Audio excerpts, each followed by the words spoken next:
నమస్కారం KN news కి స్వాగతం.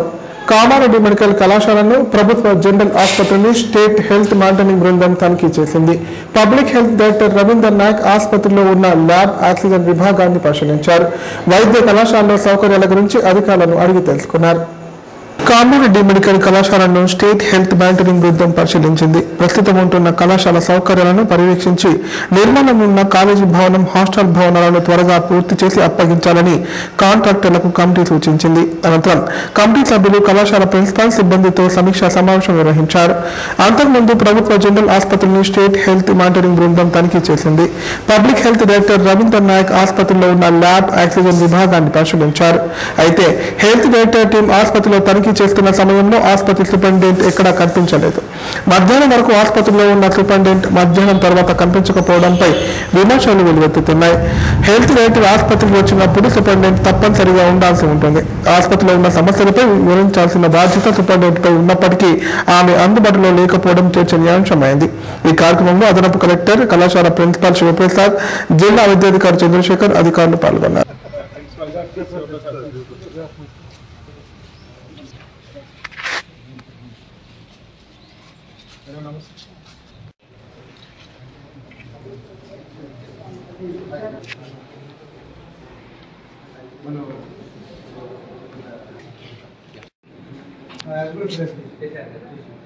ఏదైనా నోటీస్ తీసుకురావాలంటే తీసుకురండి.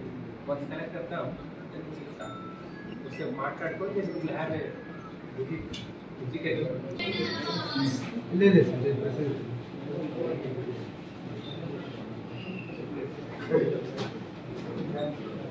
నవీన్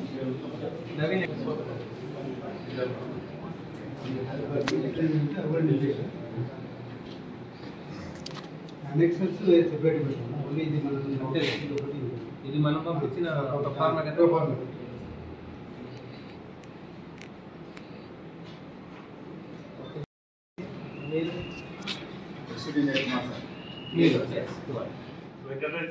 తెలంగాణలోని మొట్టమొదటి జనరల్ సర్జన్, ప్రముఖ వైద్యులు డాక్టర్ భూమిరెడ్డికి పద్మశ్రీ ఇవ్వాలని ఎమ్మెల్సీ కల్వకుంట్ల కవిత విజ్ఞప్తి చేశారు. మారుమూల ప్రాంతంగా ఉన్న కరీంనగర్లో యూరాలజీ, న్యూరో సర్జన్ సేవలను అందుబాటులోకి తెచ్చారన్నారు. రేకుర్తి కంటి ఆసుపత్రి, సుశ్రుత క్యాన్సర్ హాస్పిటల్ స్థాపనలో కీలకంగా వ్యవహరించారని గుర్తు చేశారు. ఇటీవల మరణించిన డాక్టర్ భూమిరెడ్డి కుటుంబ సభ్యులను ఎమ్మెల్సీ కల్వకుంట్ల కవిత శుక్రవారం కరీంనగర్లోని వారి నివాసంలో పరామర్శించారు. అనంతరం ఆయన కుటుంబ సభ్యులతో కలిసి మీడియాతో కవిత మాట్లాడారు. దేశ మొదటి ప్రధాని నెహ్రూకి ఢిల్లీ ఎయిమ్స్ లో చికిత్స చేసిన డాక్టర్ భూమిరెడ్డి విదేశాలకు వెళ్లే అవకాశాలు వచ్చినా వదులుకొని కరీంనగర్లో వైద్య సేవలు అందించారని గుర్తు చేశారు. అందుకే ఆయనను పేదల డాక్టర్ అంటారని తెలిపారు. వైద్య రంగానికి ఎన్నో సేవలు అందించిన డాక్టర్ భూమిరెడ్డికి కేంద్ర ప్రభుత్వం పద్మశ్రీ అవార్డు ఇచ్చి గౌరవించుకోవాలన్నారు. కరీంనగర్ వైద్య పితామహుడిగా భూమిరెడ్డి పేరు ఉందన్నారు. ఆయన కరీంనగర్ కి ఒక ల్యాండ్ మార్క్ గా పేరు తెచ్చుకున్నారని చెప్పారు. ఆనాడు మారుమూల ప్రాంతంగా ఉన్న కరీంనగర్ లో యూరాలజీ, న్యూరో సర్జరీ సేవలను ఆయన అందుబాటులోకి తెచ్చారన్నారు. కరీంనగర్ ప్రాంత విద్యార్థులకు వైద్య విద్యను అందుబాటులోకి తేవడానికి చెల్మెడ వైద్య కళాశాల స్థాపనలోనూ కీలకంగా వివరించారన్నారు. రెడ్ క్రాస్ సొసైటీ, ఐఎంఏలోనూ విశిష్ట సేవలు అందించారని చెప్పారు. వైద్య రంగంలో ఆయన సాగించిన కృషికి అనేక గోల్డ్ మెడల్ అందుకున్నారని చెప్పారు. డాక్టర్ భూమిరెడ్డికి పద్మశ్రీ అవార్డు ఇప్పించడానికి స్థానిక ఎంపీ, కేంద్ర మంత్రి బండి సంజయ్ కృషి చేయాలని కోరారు. జై తెలంగాణ. అందరికీ నమస్కారం. కరీంనగర్లో భూమిరెడ్డి సార్ అంటే తెలియని వాళ్ళు ఎవరు ఉండరు. మొత్తం తను ఆల్మోస్ట్ నెహ్రూ గారి టైం నుంచి కూడా వారితో పాటు కలిసి అనేక సేవా కార్యక్రమాల్లో పాల్గొన్నటువంటి వ్యక్తి. నెహ్రూ గారి చివరి క్షణాల్లో కూడా ఎయిమ్స్ హాస్పిటల్లో వారిని ట్రీట్ చేసినటువంటి వ్యక్తి. తర్వాత కరీంనగర్లో ప్రభుత్వ డాక్టర్లు లేనటువంటి సందర్భంలో సర్జరీ అంటే భూమిరెడ్డి సారే అనేటటువంటి పేరు తెచ్చుకొని ప్రజలకు ఒక నమ్మకం కల్పించి వైద్య వ్యవస్థ మీద చాలా సేవా కార్యక్రమాలు చేసినటువంటి వ్యక్తి. ఆనాడు విదేశాలకు వెళ్ళేటటువంటి ఆస్కారం ఉన్నా కూడా విదేశాలకు పోకుండా ఇక్కడే ఉండాలి, ప్రజలకు సేవ చేయాలనేటటువంటి ఆలోచనతో ఇక్కడే అనేక సంస్థల్ని కూడా ఆయన స్థాపించడం, కరీంనగర్లో మరి రెడ్డి హాస్టల్ లాంటి వాటిని కూడా దగ్గరుండి స్థాపించి సేవా కార్యక్రమాలు అందించడం, ఇవన్నీ కూడా మనం చూసినాం. మరి భూమిరెడ్డి గారి వ్యక్తిత్వం గురించి నేను ఎంత చెప్పినా చాలా చిన్నదాన్ని కాబట్టి సరిపోదు. అందుకే నేను ప్రభుత్వాన్ని డిమాండ్ చేస్తూ ఉన్నాను. ఖచ్చితంగా భూమిరెడ్డి సార్కి పద్మశ్రీ అవార్డు ఇవ్వాలి. దానికి కంప్లీట్గా మా తరఫు నుంచి మద్దతు ఉంటుంది. ఈ స్థానిక ఎంపీ అయినటువంటి బండి సంజయ్ గారు కూడా ఈ డిమాండ్కి మద్దతు ప్రకటించి కేంద్ర ప్రభుత్వంలో వారు కూడా ప్రయత్నం చేయాలని చెప్పి నేను కోరుతా ఉన్నాను. మరి ఆనాటి పెద్ద మనుషులు వాళ్ళకు ఉన్నటువంటి సేవా గుణం అదంతా కూడా ఈ తరం కూడా నేర్చుకొని ముందుకు పోవాలని చెప్పి మనస్ఫూర్తిగా నేను కోరుతా ఉన్నాను. మరి కరీంనగర్లో వైద్య కళాశాల వైద్యానికి మారుపేరుగా నిలిచినటువంటి భూమిరెడ్డి గారి పేరు చిరస్థాయిగా ఉండే విధంగా పద్మశ్రీ ఇవ్వాలని చెప్పి ప్రభుత్వాన్ని మరొకసారి డిమాండ్ చేస్తాం. Thank you. జై తెలంగాణ. ఎమర్జెన్సీ భారతదేశ చరిత్రలో ఒక చీకటి అధ్యాయంగా మిగిల్చిన దుర్దినమని బీజేపీ రాష్ట్ర ఉపాధ్యక్షులు ప్రభాకర్ అన్నారు. ప్రజాస్వామ్య పునాదులను కదిలించడానికి నాటి ప్రధానమంత్రి ఇందిరాగాంధీ నియంతగా వహించిన తీరు అత్యంత దౌర్భాగ్యమన్నారు. నిర్బంధాలను ఎదిరించి ప్రజాస్వామ్య పరిరక్షణకై పాటుపడిన వీరందరికీ జోహార్లు అర్పించారు. బీజేపీ కామారెడ్డి జిల్లా కార్యాలయంలో కాంగ్రెస్ విధించిన ఎమర్జెన్సీ 50 సంవత్సరాలు పూర్తయిన సందర్భంగా ఎగ్జిబిషన్ ఏర్పాటు చేశారు. ఈ కార్యక్రమానికి బీజేపీ రాష్ట్ర ఉపాధ్యక్షుడు మాజీ ఎమ్మెల్యే ఎన్వీఎస్ఎస్ ప్రభాకర్ ముఖ్య అతిథిగా హాజరై మాట్లాడారు. ఎమర్జెన్సీ గ్రహణం స్వాతంత్ర భారత చరిత్రలో చీకటి అధ్యాయమన్నారు.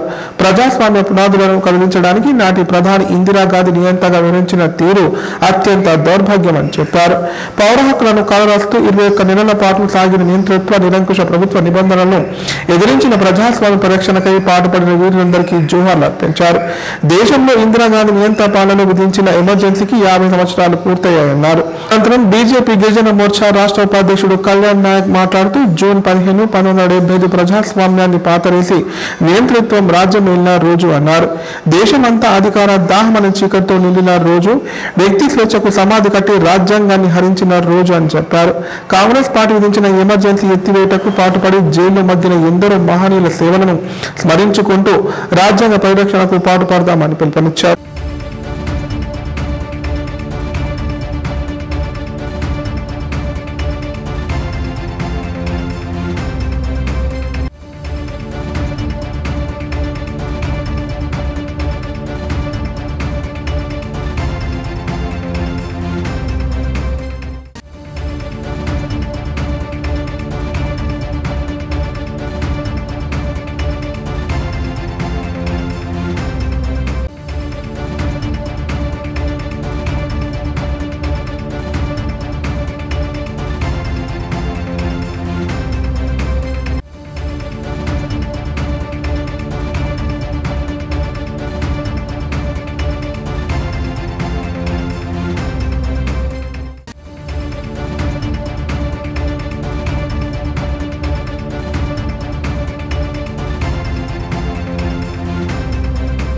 జగన్నాథ రథయాత్ర మహోత్సవం దర్పల్లి మండల కేంద్రంలో కళ్ల పండుగ నిర్వహించారు. ఈ యాత్రలో భక్తులు భారీ సంఖ్యలో పాల్గొని హరినామ స్మరణ చేశారు. స్వామివారిని దర్శించుకొని అన్న ప్రసాదాన్ని స్వీకరించారు. నిజామాబాద్ జిల్లా దర్పల్లి మండల కేంద్రంలో జగన్నాథ స్వామి రథయాత్ర ఘనంగా నిర్వహించారు.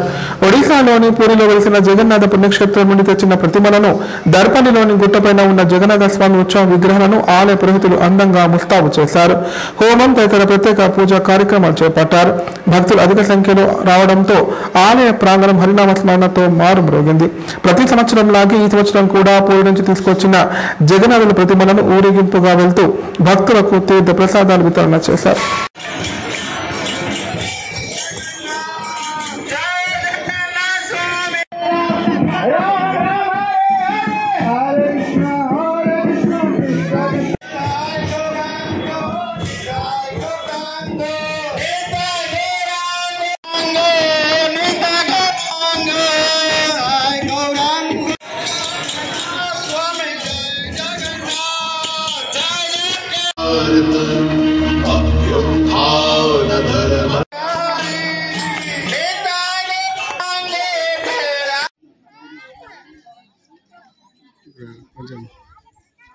ఇప్పుడు ప్రకటనలు.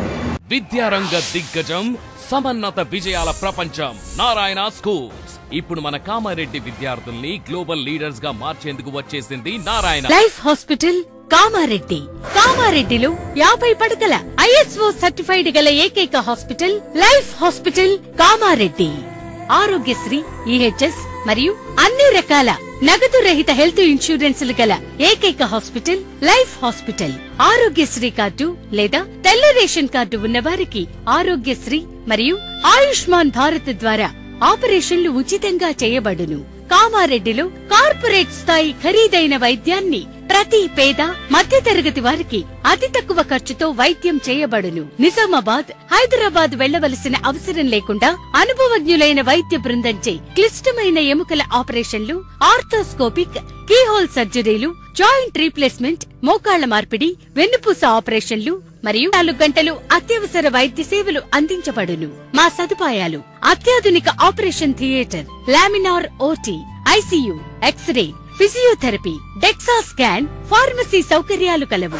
రాష్ట్ర ప్రభుత్వ ఉద్యోగులకు ఫీజు రీయింబర్స్మెంట్ సౌకర్యం కలదు. సంప్రదించండి లైఫ్ హాస్పిటల్. తెలంగాణలో మొట్టమొదటిసారిగా అధునాతన పద్ధతిలో నరాల, మానసిక, sex, alcohol, fits treatment, AC intensive care unit ఇప్పుడు మన నిజామాబాద్ లో doctor B Keshavulu MD psychiatry, Osmania గారి ఆధ్వర్యంలో అన్ని సదుపాయాలు గల అత్యాధునిక అతిపెద్ద హాస్పిటల్ ప్రారంభించబడ్డది. నరాల బలహీనతలు, తలనొప్పి, ఫిట్స్, పళ్లు బిగపట్టడం, భయం, గుండెదడ, డిప్రెషన్, ఒంటరితనం, మంత్రాలు చేతబడి చేశారని అనుమానపడటం, వ్యతిరేకమైన ఆలోచనలు, తన గూర్చి మాట్లాడుకుంటున్నారని, చంపడానికి వస్తున్నారని భ్రమపడటం, ముట్టిందే ముట్టటం, కడిగిందే కడగటం, సెక్స్ లో బలహీనత, శీఘ్రస్ఖలనం, హస్తప్రయోగం, సెక్స్ లో తీవ్ర అసంతృప్తి, భార్యాభర్తల మధ్య అనుమానాలు, పిల్లల అల్లరి, అతికోపం, మతిమరుపు, చదువులో వెనుకబాటుతనం, alcohol, cigarette, gutka, Gul form బానిసైన వారికి స్పెషల్ ట్రీట్మెంట్. గమనిక: ఆధునిక ఏసీ వార్డు, అత్యంత విశాలమైన భవనం, అన్ని నరాల మానసిక సమస్యలకు మరియు ఆల్కహాల్ ను మాన్పించుటకు అడ్మిషన్స్ సౌకర్యం గల తెలంగాణలోనే అతిపెద్ద hospital doctor Keshavulu hospital, bus stand ఎదురుగా లైన్, ఖలీల్వాడి, నిజామాబాద్. ఫోన్ 08462255189. తెలంగాణ వచ్చిన తర్వాత ఈత చెట్ల పెంపకంతో ప్రజలకు స్వచ్ఛమైన కళ్ళు లభిస్తోందని నిజామాబాద్ ఎక్సైజ్ సూపరింటెండెంట్ మల్లారెడ్డి అన్నారు. ప్రభుత్వం గీతా కార్మికులకు ఉపాధి కల్పించేందుకు ఈత వనాలు అభివృద్ధి చేస్తోందని చెప్పారు. మొక్కలు ఎండిపోకుండా నీరు పోసి సంరక్షించాలని సూచించారు. కోటగిరి మండల కేంద్రంలో గీతా పరిశ్రమ సహకార సంఘం ఈత చెట్ల పెంపకాన్ని నిజామాబాద్ సూపరింటెండెంట్ మల్లారెడ్డి పరిశీలించారు. గీతా కార్మికుల కుటుంబాలు చెట్లు గీస్తూ కళ్ళు తీయడం చూసి ఆనందం వ్యక్తం చేశారు. రాబోయే రోజుల్లో ప్రజలకు స్వేచ్ఛమైన కళ్ళు లభిస్తుందని చెప్పారు. రాంపూర్ రోడ్డులో 5 ఎకరాల భూమి ఇవ్వడంతో ఆ భూమిలో గీతా కార్మికులు సుమారు 5,000 చెట్లు పెంచడం జరిగిందన్నారు. ఈత వనాన్ని గీతా కార్మికులు పెంచి ప్రజలకు స్వచ్ఛమైన కళ్ళు ఇవ్వాలని సూచించారు.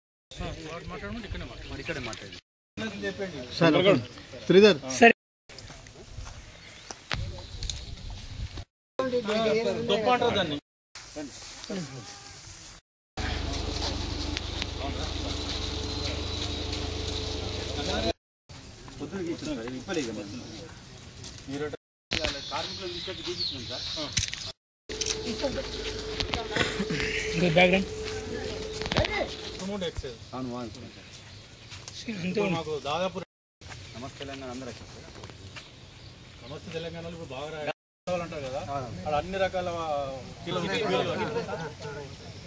అదొక ఎంప్లాయ్మెంట్. రాబోయే రోజు ఎక్సైజ్ సూపరింటెండెంట్ నిజామాబాద్. ఈరోజు మనము గత తెలంగాణ వచ్చిన తర్వాత 2014 తర్వాత మన నిజామాబాద్ జిల్లాలో ఈ కల్తీ కళ్ళను అరికట్టడానికి, గీత వృత్తిని పరిరక్షించడానికి గత ప్రభుత్వమైనా ఈ ప్రభుత్వమైనా అప్పుడు తెలంగాణ హరితహారము, ఇప్పుడు వనమహోత్సవం పేరు మీద ప్రతి సంవత్సరం కొన్ని లక్షల చెట్లు, ఈత చెట్లు, ఖజూర చెట్లు పెట్టామండి జిల్లా వ్యాప్తంగా. జిల్లాలో 5 స్టేషన్లు ఉన్నాయి మనకు: నిజామాబాద్, బోధన్, ఆర్మూరు, భీమ్గల్, మోర్తాడు. ఈ 5 స్టేషన్ల లిమిట్స్లో ఈ 33 మండల్స్లో దాదాపు మేము 8 నుంచి 9 లక్షల ఈత ఖజూర చెట్లు పెట్టాము. దానిలో సర్వైవల్ పర్సంటేజ్ కూడా ఆల్మోస్ట్ 75%, 60% కొన్ని చోట్ల ఉంది. ఇంకొక 1 ఇయర్, 1.5 ఇయర్లో మేము 2000 ఈత మొక్కలు పెట్టుకున్నారండి. ఈత మొక్కలు చాలా పెద్దగా ఇప్పుడు ట్యాపింగ్కి వచ్చి ట్యాపింగ్ తీస్తున్నారు. చాలా సంతోషం అండి. తెలంగాణ వచ్చిన తర్వాత మనం పెట్టిన చెట్లు ఇప్పుడు ట్యాపింగ్ వచ్చి గీత అంటే కళ్ళు తీస్తున్నారు. నేను జిల్లా ప్రజలందరికీ ఒకటే చెప్తున్నా, మీరు గీత వృత్తిని, మీరు కళ్ళు తాగాలనుకుంటే ప్యూర్ కళ్ళు తాగి ఈ గీత వృత్తిని పరిరక్షించాలని కోరుతున్నా. ఇప్పుడు మనకు జిల్లాలో కొంచెం అడల్ట్రేషన్ ఉందని, అది కూడా రూపుమాపడానికి ఎక్సైజ్ శాఖ, పోలీస్ శాఖ తీవ్రంగా మేము కృషి చేస్తున్నాము. తర్వాత ఈ జిల్లాలో 5 స్టేషన్ టాడీ కోఆపరేటివ్ సొసైటీ TFTలో అంటే దాదాపు 6,000 కుటుంబాలు ప్రత్యక్షంగా, తర్వాత ఒక 30 నుంచి 40,000 కుటుంబాలు, గౌడ కుటుంబాలు పరోక్షంగా ఈ గీత వృత్తిపై ఆధారపడి ఈ జిల్లాలో నడుస్తుందండి. దీన్ని పరిరక్షించడానికి మేము ఇప్పుడు వన మహోత్సవం స్టార్ట్ అవుతుందండి. జిల్లాలో ఇప్పటికీ మాకు దాదాపు 1,52,000 ఈత ఖజూర మొక్కలు డిఆర్డిఏ నర్సరీలో రెడీగా ఉన్నాయి. ఈసారి మాకు టార్గెట్ ఇచ్చారు 88,000 చెట్లు పెట్టడానికి. దానికి మేము అన్ని రకాలుగా ప్రిపరేటరీ వర్క్స్ అన్ని కంప్లీట్ అయినాయి. జూలై 1వ తారీఖు నాడు మేము వన మహోత్సవం కింద ఈత మొక్కలు ఖజూర మొక్కలు పెట్టడానికి ప్లాన్ చేస్తున్నాము. మళ్ళీ అక్కడ బ్లాక్ ప్లాంటేషన్ పెద్ద ఎత్తున పెట్టడానికి. వార్తలు ఇంతటితో సమాప్తం. తిరిగి ప్రసారం వార్తలు మళ్ళీ కలుద్దాం. అంతవరకు నమస్కారం.